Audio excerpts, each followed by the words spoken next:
All right, let's dive in and install the Service and Support Dashboards AppExchange app.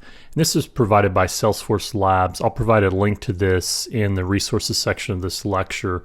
But if you just go to AppExchange from Setup, you can see it here in the background. Just search for AppExchange, and then you can search for Service and Support, and you'll be able to find this Service and Support Dashboards app. The reason that we're doing this is because we need to be able to measure contact center metrics. And one of the things in the exam guide related to industry knowledge is that we need to be able to be familiar with contact center metrics and contact center KPIs. And so I thought the best way to do this would be to visualize this by downloading an app and talking about some of the contact center metrics in this lecture, and then we'll talk about KPIs in the next. So you've got to allow AppExchange access to your free developer account by logging in and clicking allow. And you're probably familiar with installing apps off the AppExchange by this point if you already have your admin certification or if you have much experience. It brings you back to this screen here to where you can either install in this org or in a sandbox. For some reason, it's saying that Salesforce Inc. is not the provider of this listing. I guess Salesforce Labs is something different. I believe Salesforce Labs is an official entity involved with Salesforce themselves, but since this is just a free developer account, we're not going to worry about this warning, and we're going to say install here. And this would be in our free developer account. And then you confirm that you've read the terms and conditions and then click confirm and install. All right, so we're just going to leave this for admins only. You can instead install for other profiles or users if you wish. And then if there's any existing naming conflicts, I'm not going to install the package. So I'm going to click install. And so we can view the components while we wait for that to install. I always like to do this to get an idea as to what to look for once this is in place.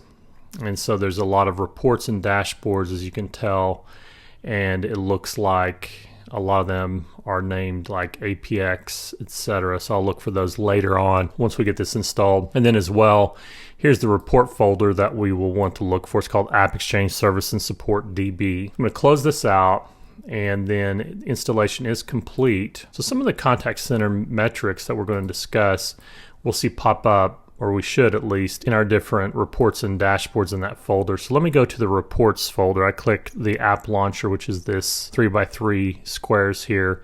That brings up the app launcher. I'm going to click on reports. And then under folders created by me, we have the AppExchange Service and Support DB folder because I just installed that. So if we go into that folder, this will give us all the different reports that are installed with this app. And so you'll see by looking at the description of these particular reports that are provided that a lot of these are time-based and measure things such as what is the average time for all cases by stage for the current fiscal year. And you can see trend analysis as well as far as how many cases were opened each month, for example. You can even see some typos such as monthly trending instead of monthly trending right here as well, but that's okay. So some of these contact center metrics that are typically measured in a Service Cloud instance would be things such as average hold time or average call length, first contact resolution. That would have to do with one and done as far as whenever you are dealing with a customer, you want to resolve their situation in their first contact and not require them to follow up. And then as well, here's one for the average handle time of all cases per rep for the current. Let's just look at this one. And that's one contact center metric that will appear on the exam probably, is the average handle time, or AHT. This is the time spent interacting with a customer to solve an inquiry.